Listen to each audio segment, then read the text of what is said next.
Evening, everyone in YouTube land, Spotify, iTunes. This is the TMA podcast. As always, with the Pidge, the man, the myth, the legend, Moobdeanio. Shortly to join us, Mr. Aidan. Yeah, Gordon Ramsay himself will join us shortly. Returning, we've got the under-23s head coach, Laura Dyer. Evening, Laura. Hiya. And a first for us, Captain Marvel, under-23s captain Danielle Maloney. So we are. What about that intro for you? See? Love it. There we go. That's the new nickname, Dan.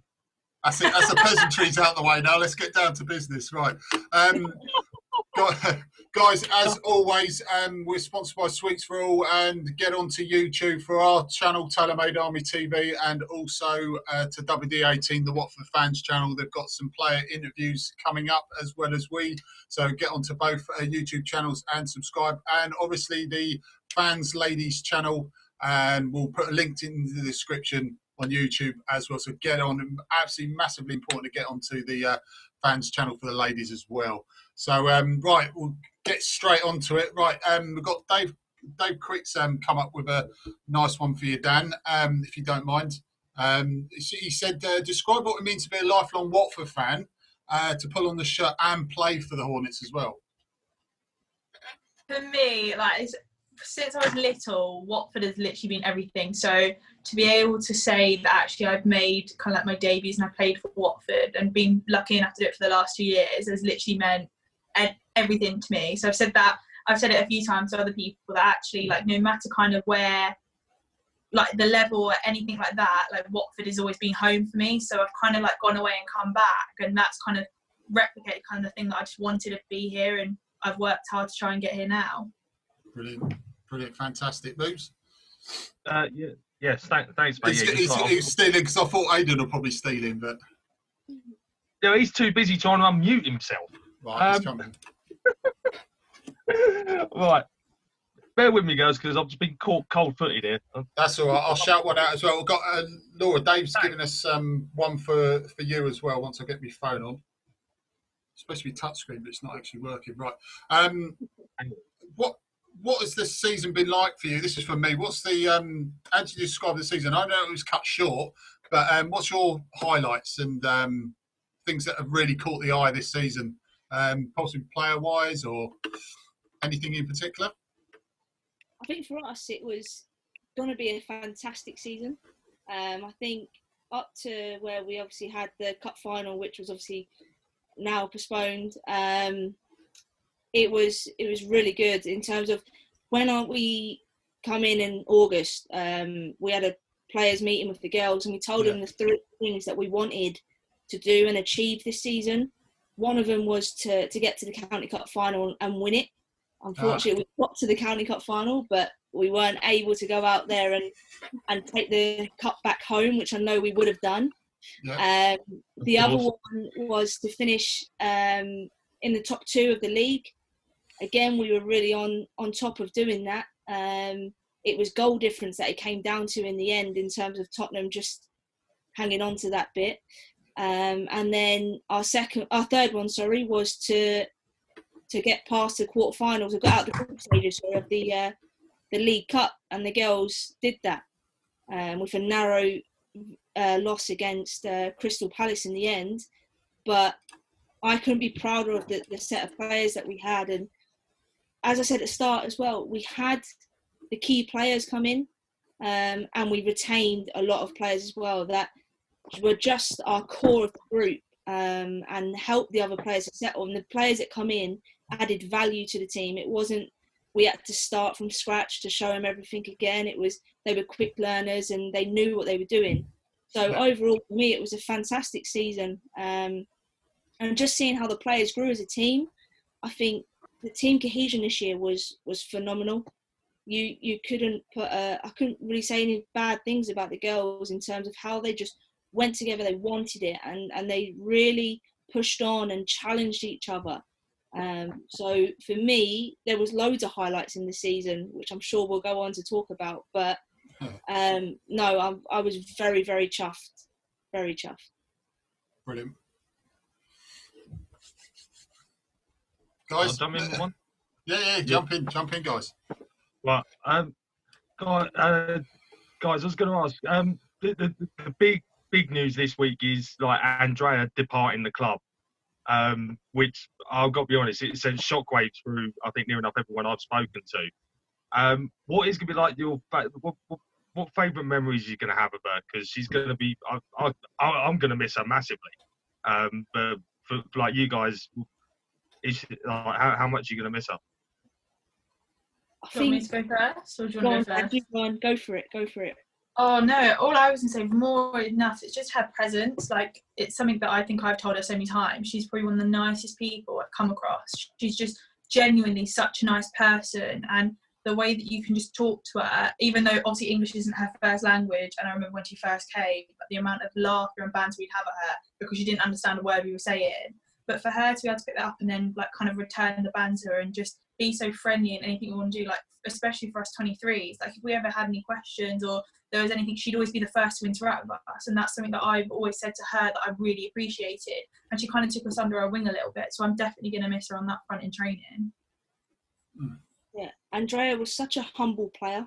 Like, she, every time she turned up, she valued the opportunity of being at a club like Watford, and that's something that you could never take away from her. And I think for me, she was always a laugh. You'd walk into training and she's always a bubbly, and you could just have loads of jokes with her. And there's a few words, so I normally say, "Oh, that's Ledge," and she's like, "Laura Ledge," and it was just we would have that little bit of banter between us. But also it was for the girls, the 23s. There was a moment in training where we felt that in the 11v11s that we used to do in training, we wanted to kind of give it more of a battle between us and the first team. And the players were not nervous, but they just didn't know how to come up against the first team players. Like, if they had put a challenge in on the player, would they get shouted at? And we were like, no, that's not the case. And as much as we were saying it as coaches, we needed a player to do that. And I remember I said, Andrea, come over and sit here. And she sat there and she spoke to the 23, which was really good. And then afterwards, you seen the difference in the girls. So yeah, she was the passion, the determination in her, and also she was a funny character to be around as well. Brilliant. Yeah, she certainly is. I know I'm going to miss her. Just seeing her on a Sunday afternoon, just turning up before the game, and she just goes like, hello. It's like, that's one thing I'm always going to remember about. She always used to love it when we turned up to watch. So, just like I say, I'm just devastated that she's leaving. But I wish her good luck. So Cool. Yeah. I see. Of Aidan. course.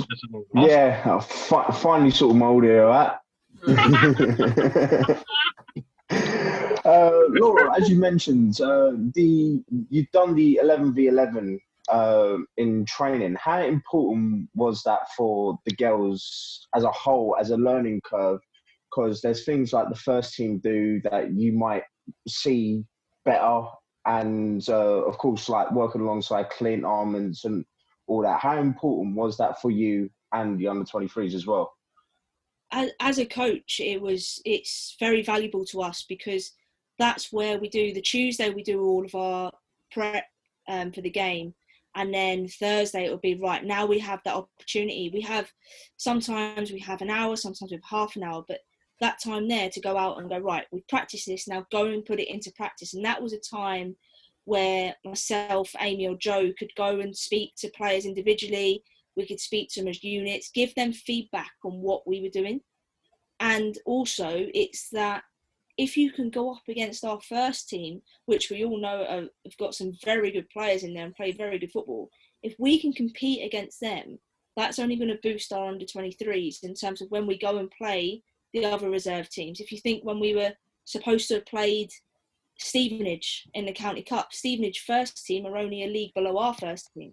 So if we're competing with ours, that's a big boost for the girls. Go, actually, we can do this. I don't know Dan, what do you think in terms of 11v11 as a player as well? No, I 100% agree with what you're saying about if it gave us a massive confidence boost on the side of actually if we are competing with the likes of the players that we've got and the calibre that we have, that knowing that we can do it meant that going in game after game, it gave us that little bit of extra confidence. And like we were saying, we were trying to build ourselves for that cup final against Stevenage, who are the league below our first team. And kind of without those wins going under our belts, the more confidence we built, the more we felt going into that cup final. Actually, well, we do this every Thursday, kind of not without a doubt or it's a breeze. Like, it's always a challenge for us. But to be able to say, okay, well, we've challenged them, look at Stevenage and compare, actually we should go into these maybe not the underdogs anymore in our heads especially, and it's definitely a massive confidence booster. And for us as well, it's not just playing and training, that's experience for us. We've got to think of it as actually right now, okay, some of us might not be getting the experience we want, but then you've got to look at it in training, actually the calibre of players we're playing with, that's the experience that's probably most valuable for us now to put into our games to then go on and push on ourselves. Yeah, completely agree. Definitely. Right, I've got another question from Dave. He's been. I'll tell you what. He loves his questions. This is for both of you. He's like, oh, blimmin' hell, phone went off. Right. He said when next season does eventually get underway, which I'm hoping it's not too far away. He said, would you guys play a friendly against Stevenage and put the County Cup Challenge title on the line? Great idea. Hans, I'll let you go first for this one. I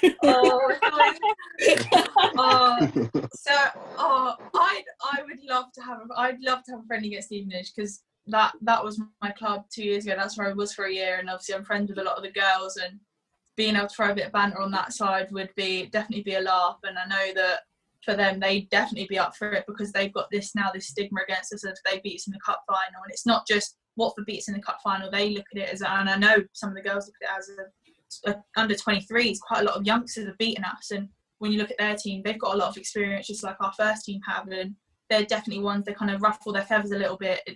I know it definitely did, and they would definitely be up for a rematch. If it's cup final or not, they'll treat it like a cup final, and I think that's we got to look at it as. And I know they'd be putting in challenges left, right, and centre, but that's the games that we want to play in, those nitty gritty, if it's a friendly or not. But I know that I'd love it, and I would, obviously the girls would text and we'd have a bit of banter, but it's down to Laura and that lot at the end of the day. Yeah, get the call done. That's got to happen. I was going to say, I think you better ring Grace quickly. That's it, I've already emailed right now. Already done. One more. I was quickly sorry, Aidan. One more. Seren said, "What's your favourite sweets?" Oh, there's got to be fizzy cola bottles. Cola bottles. Yeah. For me, it's got to be the cherries. You know, the cherries that you can get. They're good. They're good. Or strawberry bonbons. They are the one as well. But definitely fizzy cola bottles if you're listening, sir. And so, you know. That's fizzy cola bottles for you. There's probably strawberries for Laura, and I've definitely guaranteed another box for the plug as well. So that's good times all round, I think. Sorry, Aidan. Go on you go, mate. Yeah, mate. Anything sweet. I just wanted to know, of course, in every league, you always see that one team as a massive rival towards you, whether it be in league, cup, no matter what competition it is. Who would you guys see as your main rival? Do you want to answer this first? Go on. I was going to say, for us this season, we had two at the start, and we knew they would probably be one of the higher achieving ones in terms of Tottenham and London City. But I think as the season went on, and we had a few games of these as well, London City, I think, was the ones that the girls would want to go out there, and we were looking forward to the return match with them in the league, because they were ones that we really wanted to get back. They were the only ones to beat us this year. And they were the ones that the girls were like, right, we've got London City on this day. This is who we need to go out there, and we need to get the 3 points. Don't get me wrong, we knew Tottenham was high up there as well, because at the end of it, they were at the top of the league. And we knew if we beat them and we beat London City, the league was near enough ours, because we weren't going to slip up. I can say that we weren't going to slip up. Well, I wasn't going to let them slip up either. And I think the girls knew that as well. So they knew what we wanted, and for me, I think it's just that little bit of battle and that little bit of grit in the game. It would have been London City. No, I agree. I think the last game we played against them, I think it definitely did a lot of injustice that it wasn't obviously the scoreline that we'd hoped for, and it wasn't the scoreline that we thought really reflected the way that we play and the team that we were. So that was definitely one for us where we thought, like Laura was saying, we kind of looked at the date, go, right, this is it. And now we've got to put in the hard work and almost that little bit of nitty gritty, like we were saying with Andrea, just giving us a bit more of an oomph going into those 11v11s and giving it a little bit more to the first team to prepare ourselves for those games, because them and Tottenham we've always known are going to be a bit more, not just technically, but they were physically like very good teams, which we wanted to show actually we can compete not only on a technical level but on a physical level. But I would say that London City probably edged it, but like you're saying, we'd never ever shadowed Tottenham. We never ever said that they were out of it, because like we said, they finished top. And for me, when I've been growing up with Watford, it's always been Tottenham. It's always Watford and Tottenham, and it's always been the games. But London City was a massive one for us this year. Cool. I just did think of another one that's just gone back out my head again. I'm clever.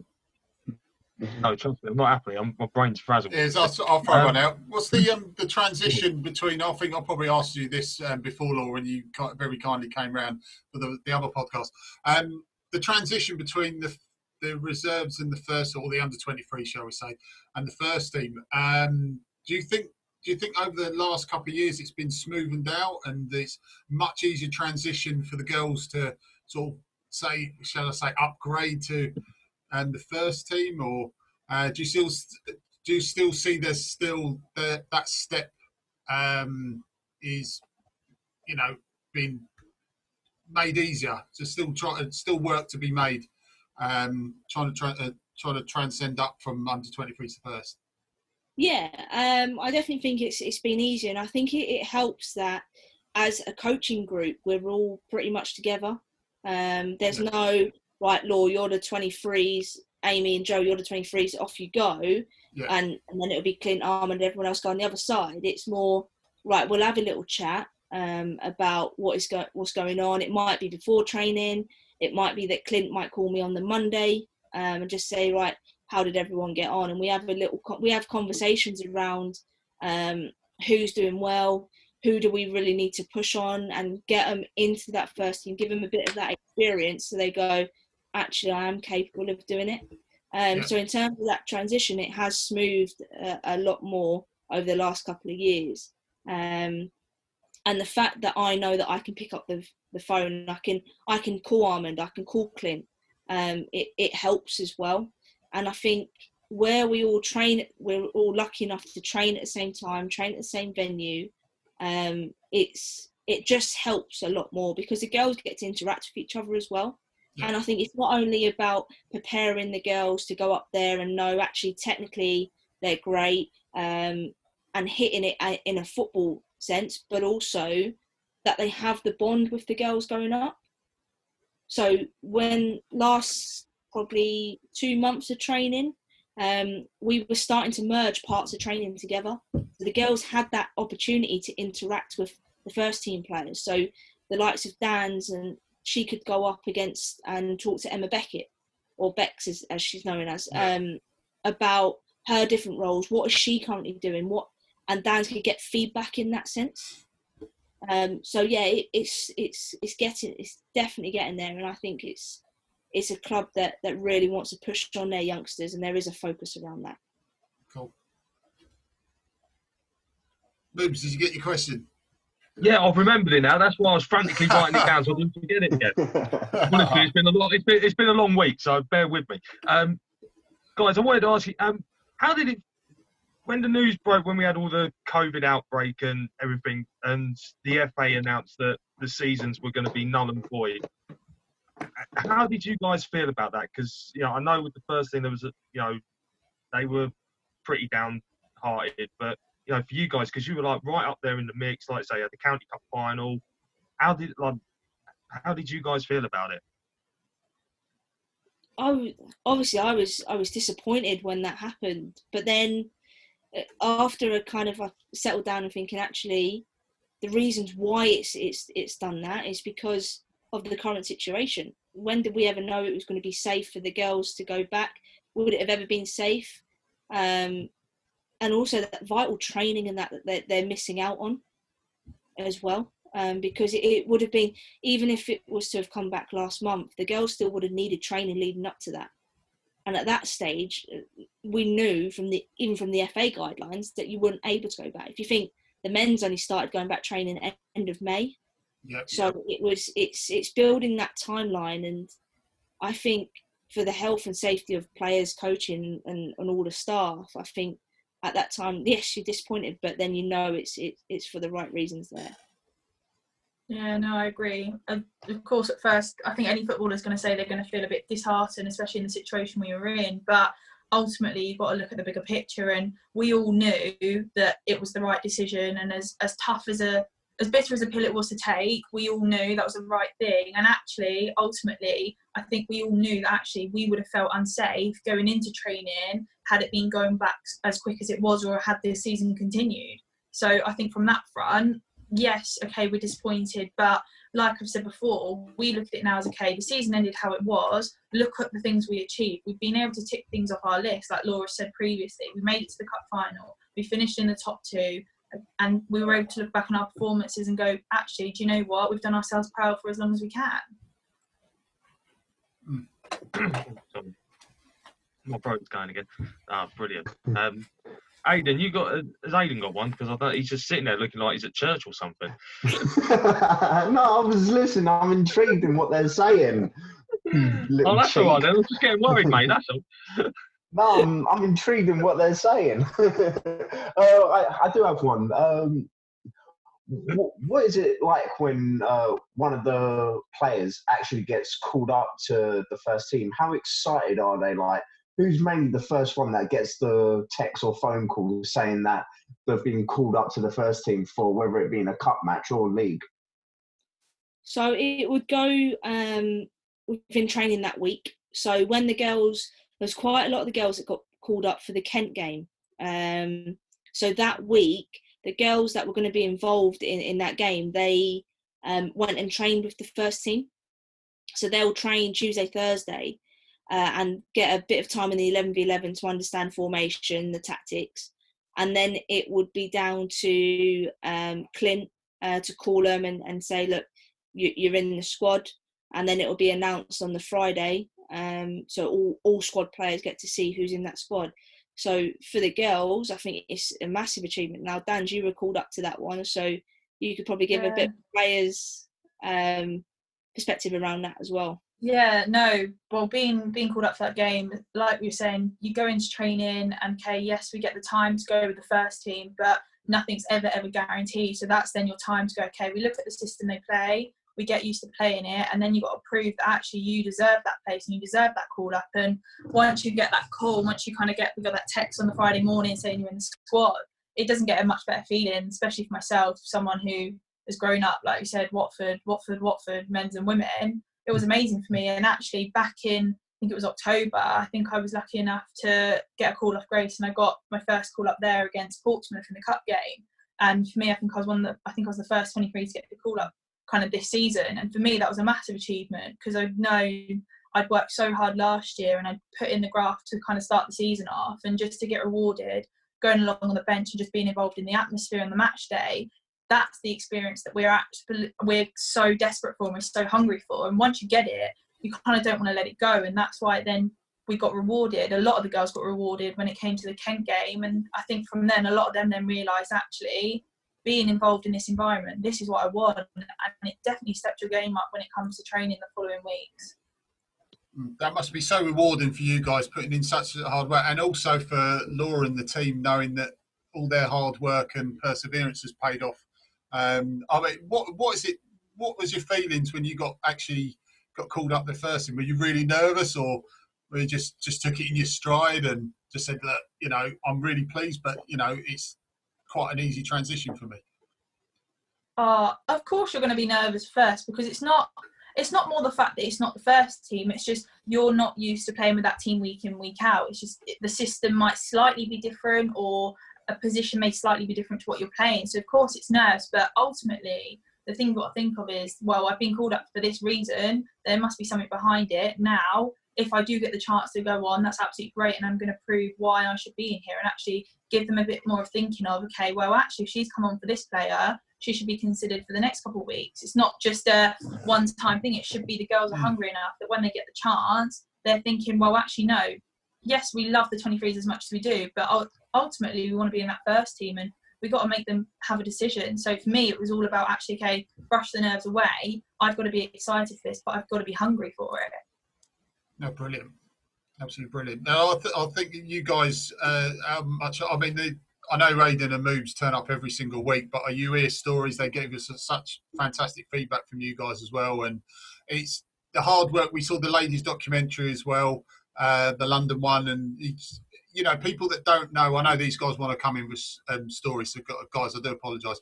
But you just see the hard work that, I know, a few stories. The hard work you guys put in, and people that don't watch ladies football are not really don't really know the system around football. They just watch the men's football, don't realise how much work you guys actually put in, and how fit and dedicated you are to playing. It surprises a lot of people as well. I know this sounds silly, but it does actually surprise a lot of people how good the actual ladies football, the quality is actually about now. No, I agree.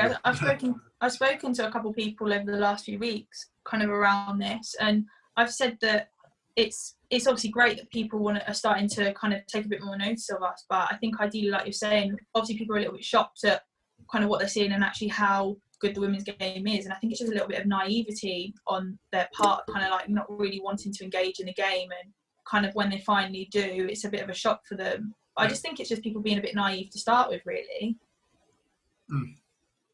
I think we're lucky as well at Watford that, and I can hand on heart say this, just not because you're in the room as well, but we have the best fans in the league.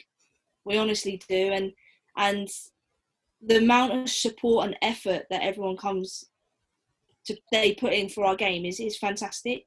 Now I'm always getting texts or messages saying, "Well, when's this game?" and it will go across both forums that you've both got set up, and that's fantastic.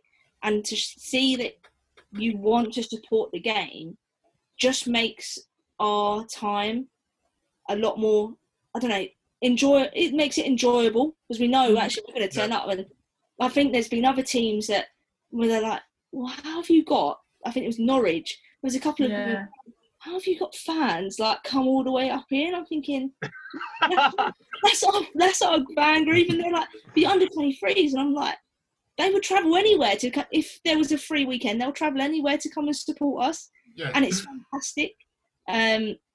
So I think just breaking down that little barrier of having them fans come, and then what will happen is it was a ripple effect, really. A couple of you started to come, and then you'd say, oh, why don't you come down and have a look at the game, and then you'll get more people down.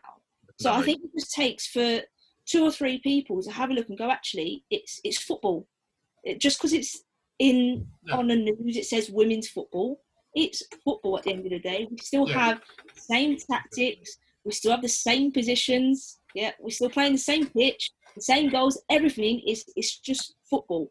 And the only reason why it says women's on a news thing, it's just to show that we're talking about Watford in the news today, and it's Watford ladies we're talking about when the club put it out. But other than that, it's football. Yeah. I mean, it'd be perfect scenario. Everyone will just say it's football rather than you have to put women's. That'll be the perfect ending to it, wouldn't it? Sorry, mate. Go on, mate. No, I was going to say, look, you touched on the Norwich one. I know it was Seren that was behind all of it for the under 23 game, because he'd gone up to Norwich on the Friday to see the men play and was staying over, and he was begging me and the others to drive up. And I said, look, mate, there's no way it's going to happen. I'm too tired. But I'm sure you can round a few people up that you know up there. And he went, oh yeah, I actually know about 4 or 5 people. I was like, well, bring them up then. Yeah. Because I think the first team had a home game that day, or were they away? I can't remember where they were, but and he kept messaging us saying, oh, I've got all these fans here. I was like, what have you done? All of a sudden, it was a case of, actually, well done, mate. That's brilliant. No, definitely. And I think as well, a big thing for us was the County Cup semi-final. I remember that. Oh, that was mental.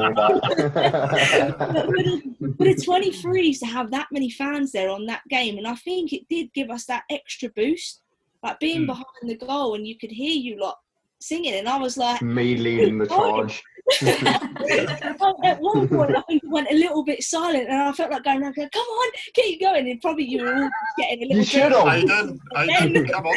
But it was great, and for us, it gives us that little bit of boost. See, actually, there is people here that are turning up just to watch us, rather than it being parents and family members or friends of the girls that turn up. It's nice to know that we actually have that support, and like I said, when the songs were coming on, for me, that was it. I was like, keep going, just keep doing whatever you can, keep going. And you did. And I think when we scored that second goal, I think at the time I was sitting in the dugout because I was like, oh my gosh, are we going to get this goal back? And then when we scored, and then just to hear the cheers, and I think I looked down at one point, I think you're all just behind the left-hand side of the goal, and just to see you all jumping, and I was thinking, right, okay, I think I ran onto the pitch at that point, thinking, no, Laura, it's not the end of the game yet, come back. Like, in the atmosphere. But no, it was fantastic. Yeah, of course. Go on, Midge. No, I was going to say, I think the bit where we went, I think the bit where we went silent was probably when we'd had abuse back from the Colney centre back who couldn't handle us shouting and hollering throughout the game. She had to right up. And I think that's why we went a bit silent, because we were like, "What have we done wrong? We haven't done anything." And I think that's when we went quiet. Aidan will back me up on that, because we went because she didn't like us one bit, especially when there was a shout for a penalty, and she went, "Oh, they didn't touch us." Like, you did. Well, you guys went silent. I didn't, because you know me. I don't really care. I'll get behind the girls one way or the other, because it's us there to support Watford. We're not supporting the other side. If anything, we're against them, just like the team are. So if they're angry at us, they ain't focusing on the game. So if anything, we're doing our job, really, because the girls can hear us on the pitch, and they're getting behind us all the whole way. They can hear us and wanting to roar themselves on and feel like they get that second win. But if the opposition are keeping an eye on us and not the game, then we're going to exploit that one way or the other. Exactly. Yeah, definitely. Right. Unfortunately, we have to probably wrap this up now, guys. But and ladies, I don't want to say guys and ladies as well. Laura, thank you ever so much. Danielle, thank you. It's been an absolute pleasure speaking to you for the first time as well. Obviously, these guys will probably reflect that as well. No, we'll definitely have you back on as well. Also, it's a big shout out to Paul Perkins. Unfortunately, he's passed away. Watford fan, lifelong Watford fan. This is dedicated in his memory, and all the week on the forum as well be dedicated to the memory of Paul Perkins. So rest in peace. Condolences to the family as well. So just prayers and thoughts to the family as well, guys. So thank you ever so much. Just to everyone, if you've managed to stay on for the full half an hour, just remember, get onto YouTube, the ladies fans channel, latest fan interviews, blogs, and our channel, and WD18, the Watford fans channel as well. Get on the YouTube, just subscribe to all of them. You know you want to. And like I say, once again, guys and ladies, thank you ever so